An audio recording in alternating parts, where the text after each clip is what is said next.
Good morning. Pleased to be joined with Vice Chair Ted Lieu as always. At midnight, the federal government officially shut down because Republicans failed to fix the healthcare crisis that they created. This is a sad, serious, and somber moment for the country. Americans are already facing a dual affordability and healthcare crisis thanks to Donald Trump's tariffs and Republicans' big ugly law. And now, because Republicans refuse to come to the table and negotiate with Democrats, Americans can suffer even more. We were elected to solve the problems of this country, not make them worse. And that's exactly what Donald Trump and his Republican henchmen are seeking to do. From the beginning of the Trump administration, Republicans have shown us that they have made their priorities clear. First, their signature legislative achievement. Republicans passed the largest cut of health care in American history, all to provide a tax benefit to corporations and billionaires. I wish that it was an exaggeration, but it's the truth. Democrats didn't greenlight this cruel, costly health care cuts, and now we continue to stand against them. Preserving and expanding access to quality, affordable care has always been House Democrats' top priority. It should come as no surprise to Republicans that we wouldn't support their agenda that dismantles health care, makes it more expensive, and puts it out of reach for hardworking families. That's why we've done everything in our power to give Republicans the opportunity to do the right thing, to join with us, to work, to collaborate, to have conversations, to have bipartisan funding bills that look out for the economic well-being of the country. We even laid out our own plan that keeps the government open while ensuring Americans could keep their health care, afford medications, and continue to see their doctors. Even as the government closes, Democrats will continue to keep fighting. I hope our Republican colleagues will finally wake up and join us. Vice Chair Ted Lieu. Thank you, Chairman Aguilar. Today is day one of the Republican shutdown. Republicans control the White House, the Senate, and the House. Democrats are here working on behalf of the American people. We're fighting to lower costs, cancel the cuts, and to save health care. And we're House Republicans. They are on vacation. We are asking Speaker Johnson to bring back House Republicans right now so we can work together to not have this government shutdown. It is now a very bad time to have a government shutdown because we are in a very bad economy. We know that unemployment has now hit near 4-year highs. We know inflation has continued to rise this year. And we just learned today from payroll processor ADP that private sector jobs, which were expected to increase by 50,000 last month, instead decreased by 32,000. Trump's economy is crushing Americans financially. House Republicans need to come back, work with Democrats, and stop this Republican shutdown. Thank you, Ted. Questions? Nick? I was wondering if I could get your reaction to Russ Vought announcing this morning that the administration was putting funding on hold for infrastructure projects in New York, the Hudson River Tunnel and the 2nd Avenue subway. I think this is probably what they meant when Donald Trump said we're going to extract maximum pain. The goal from Donald Trump and his administration has been all along to make this painful. This isn't about policy priorities for them. They want to send a message, and if it means hurting people in the meantime, if it means laying people off, if it means congressionally authorized and designated projects don't continue, it's clear that that's what they mean. This is probably under the headline they said will make Democrats will pay a huge price for this, right? Those are their words. So this might mean what they mean. Look, this is shameful and it's tough, and it shows that we don't have true negotiating partners, over there. They just want to make this difficult. They've been cheering this on for months and planning for this, and it's unfortunate that this is what Russ Vought decides to do. As Chairman Aguilar said, the Trump administration is inflicting maximum pain on the American people, including the people of New York and New Jersey. The people of New Jersey have a choice this November. They can support someone that is beholden to Donald Trump or not. Thank you, Mr. Chair. This is for both you and the Vice Chair. You as a defense appropriator and Mr. Lieu as a veteran, what's your response to Pete Hegseth's speech yesterday? I know that there was a lot going on with the shutdown, but obviously that has big implications. You know, even the president mentioned using American cities as military training grounds. Obviously, when the government opens, you'll have a big role in funding the Pentagon. Again, Mr. Lieu, you're a veteran. I wanted to get your thoughts on Mr. Hegseth's speech yesterday. I'll keep mine quick because I'm not the one who's worn a uniform to defend the country like the vice chair. But incredibly, shameful, chaotic, unhinged, inappropriate, and if Republicans can't speak out against what they heard him say, then what are we doing here? All of those points, using service members, putting them in U.S. cities as training grounds, violating posse comitatus. I passed an amendment in appropriations this year that said funds could not be used in violation of posse comitatus. And every Republican, they accepted the agreement. It passed in voice. Chairman Calvert and our Republican colleagues in the full committee of appropriations, passed it.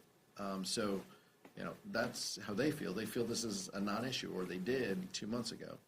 I'm curious if they feel things have changed now, and it's unfortunate that we're in this place. But from women not being able to serve in combat, I mean, there's just so many things, Michael. We can go down the litany of terrible ideas and policy positions that the Secretary mentioned.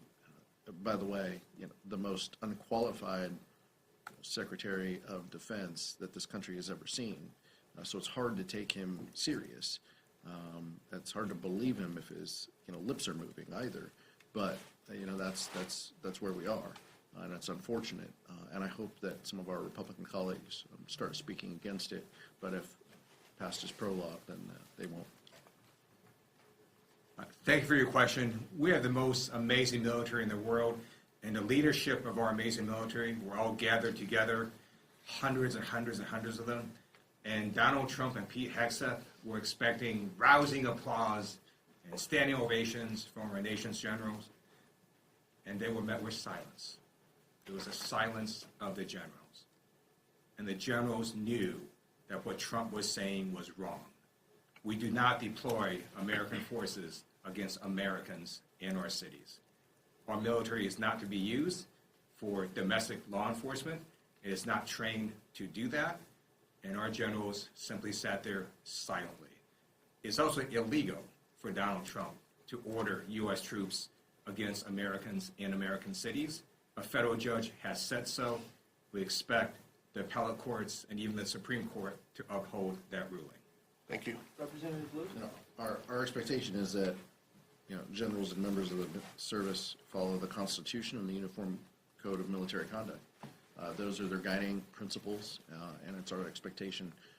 I don't want any of those individuals to resign or retire. I want them to hold strong to the Constitution and the oath that they've taken. Questions? Representative? Representative, sir? I had one No, quick question. I'm sorry. Eleanor, did you? Oh, I didn't have my hand up. Thank you. I'm sorry. Go ahead. As I know, you're asking for negotiations. That's what you want out of the Republicans, and you made pretty clear what's going to be needed with these Affordable Care Act subsidies as well as the rescissions provisions too. But are you willing to give anything up in order to get that out of this? This is on. Let me back up for those in the cheap seats and for those at home. Republicans control the Senate, the House, and the White House. They must have a plan to solve this, unless they are talking to us. I mean, if they aren't talking to us, then they must have a plan. They need Democratic votes in order to fund government. So it is on them to engage us, talk with us, show up to work, cancel your vacation, come to work, talk with us. We've been having these conversations, we've been pushing to engage since March, by the way, a CR that we didn't support as well. And we have been saying loudly that we have huge concerns from the rescissions that Donald Trump and his administration have executed to not spending resources that Democrats and Republicans have allocated. We have been telling our Republican colleagues for months these are concerns of ours. And we have told them, work with us, talk with us. And all we got were partisan bills because Speaker Johnson is just interested in being the chair of the Republican conference. He isn't interested, apparently, in being the Speaker of the House and passing things with 218 votes that can become law. That's what he could be focused on, but he's not. He is simply focused on doing what his conference wants, trying to keep them together. It's a shame because as a result, this is what we get. The Vice Chair said it. There were day one here, and it could have gone a different way, but that's not what House Republicans want. Thanks, Mr. Chairman. You guys have over 200 Democrats in the House. You only lost one vote on this continuing resolution when the vote was on it. Yesterday, before the shutdown even started, Senate Democrats lost 3 votes. Are you worried that as this goes on, we could see a repeat of the CR earlier this year and Senate Democrats vote this through? It's a question for the Senate, but I will tell you, each of those senators who voted yes, all of them have said Republicans need to come to the table. Republicans need to negotiate. Republicans need to help avoid the healthcare crisis that they have created. Look, I understand the question, but there is unity in message and what we want that Republicans need to come to the table. Any one of those senators would agree, and many of the senators who voted no on the CR would say the same thing. Thank you. In the past, in shutdowns, we've seen both sides come together and pass certain measures that would fund military members so that they don't go without pay. I'm just wondering, is there any discussion yet? I know it's early in the shutdown, but is there any discussion about doing any supplemental pieces of legislation like that? And I guess part two, more broadly, Republicans will be back in the House next week. Is there any discussion yet about at least coming to the table and starting a negotiation? Well, in order to come to the table, Republicans have to be here. They're not here. They're scattered across the country, across the world, maybe on some trips, on vacation. We're here ready to work, and that part's unfortunate. We want to avert the healthcare crisis that we know is coming. I appreciate you asking about possible legislation. The majority controls the floor. If Republicans want to put pieces of legislation on the floor, they can next week. We are saying, let's avoid this shutdown. Let's end this, and let's have conversations about what's necessary to fix this healthcare crisis that you've created. But we're not going to take pinky promises like Speaker Johnson hands out to his conference, giving them, select committees and other things. Like his word doesn't mean much to House Democrats at this point. After backing away from a truly bipartisan CR in December, that's the floor, by the way, of what we need. Democrats and Republicans coming together, agreeing to a continuing resolution. For those of you new to this room, Republicans backed away from that deal, from that bipartisan agreement, when Elon Musk told them to, and then they had a smaller CR in March that we opposed. So that's the stakes of where we are. I don't control the floor. The Vice Chair and I don't control what comes to the floor. We'll handle that when Republicans notice it. But House Democrats stand ready and willing to engage and negotiate to end this shutdown if Republicans are serious about addressing the healthcare crisis that they've created. I just wanted to get your reaction to some fellow Democrats as well as Republicans have said, like the thousands of government workers who are going to go without a paycheck, that some members of Congress should also go without a paycheck. Just wanted to see if you agree with that or what you think about that proposal. Members will make their own decisions on that.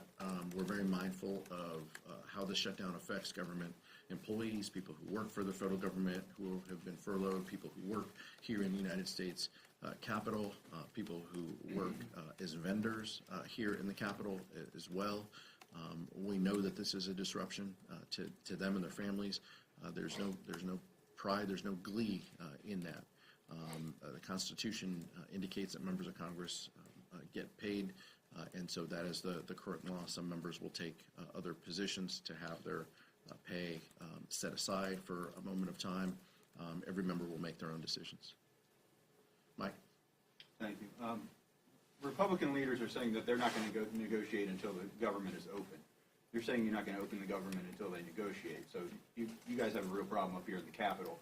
With that in mind, do you see anyone in the White House, the president or anyone else, as a better negotiating partner at this point in terms of opening up the government? Even though you just said, what did you just say? We don't have true negotiating partners over there. But is there anyone in the White House who you could talk to? Yeah, I don't think there's. I think it's incredibly difficult, but I think I don't think we trust any deal without Donald Trump in the room and as part of it. House Republicans have proven, even if they agree to something, they have to go back to him to bless it. And so I don't think at this point there's a solution without the president being in the room. And I think Leader Jeffries and Leader Schumer said the same thing in the White House, or something similar to the president in the White House. And I don't think that congressional leaders can push back on that at all. It's proven time and time again to be the case. I hope we were in a different situation where we could engage in that. House Republicans have burnt through their goodwill by walking away from bipartisan deals in the past. Today was the first day that NPR and PBS were stopped receiving federal funds. What are your concerns with this lack of funding? Our concerns are the bedrock of our democracy is a free press, and that means everybody should get an opportunity to hear the news, no matter your zip code, no matter if you're in a rural community or an urban community. And many communities get their news through one or two, channels or radio stations. And a lot of rural America, much of that is through NPR and their affiliates. So I'm less concerned with the kind of, Beltway news sphere, no disrespect to all of you, but how Americans across this country receive their news. And in many cases, there's been media consolidation and just geographic barriers to people getting their news. We need to make sure that people have fair and honest reporting so they can make a decision on what's best for them and their families and their communities. And I think the decisions that Donald Trump and House Republicans have made to eliminate that funding is wrong. I think a couple of Republicans have spoken out against it. Some have tried to strike a deal and have floated, options.